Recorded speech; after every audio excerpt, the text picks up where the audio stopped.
سے بھولتے جا رہے ہیں۔ ہم نے کتنی بڑی عبادت کی سعادت حاصل کی ہے، کتنی بڑی عبادت کی ہے جسے ہم اپنے ذاتی زندگی سے ہمیشہ ہمیشہ کے لیے جوڑے رکھنا چاہیے، اس کنڈیشن میں پروسیڈ ہی کرتے رہنا چاہیے۔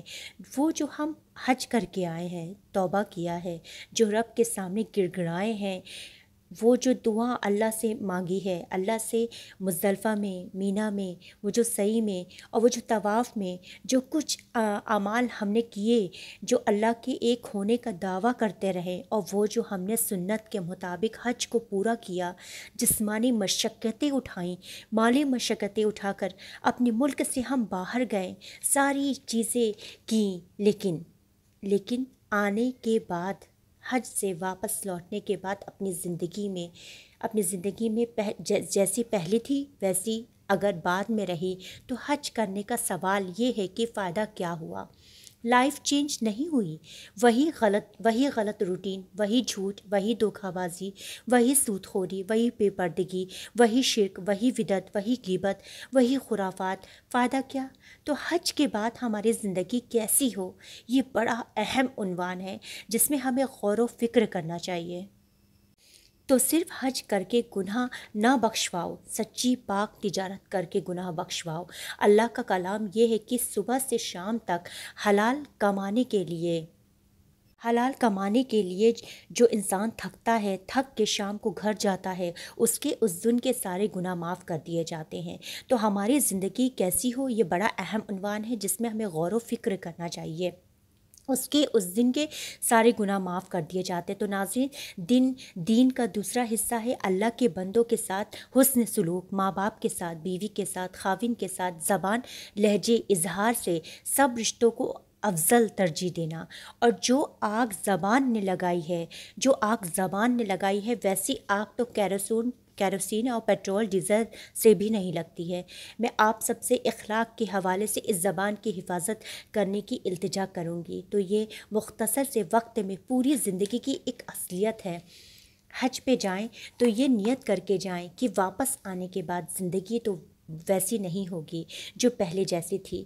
تو اللہ سے ملاقات اس طرح کی ہو کہ ماضی کے حال اور ہو جائیں اور مستقبل کے حال اور ہو جائیں، گویا ہم اللہ سے بارگاہ میں اپنی مہر لگوا کے آ گئے ہیں۔ یہ اسلام کا عبادت کا پہلو ہے، اور یہ عبادت کا پہلو اس وقت مکمل ہوگا جب اس کے ساتھ اخلاق کا پہلو جڑے گا، لوگوں کے حق ادا کرنا۔ اللہ کے رسول صلی اللہ علیہ وسلم، آپ کا خطبہ تھا، 3 دن آپ نے تقریر فرمائی، تینوں دن ایک ہی جگہ سے بیان شروع کیا کہ لوگوں، تمہاری عزتیں، تمہاری جان، تمہارے مال ایک دوسرے کے لیے حرام ہو گئے ہیں۔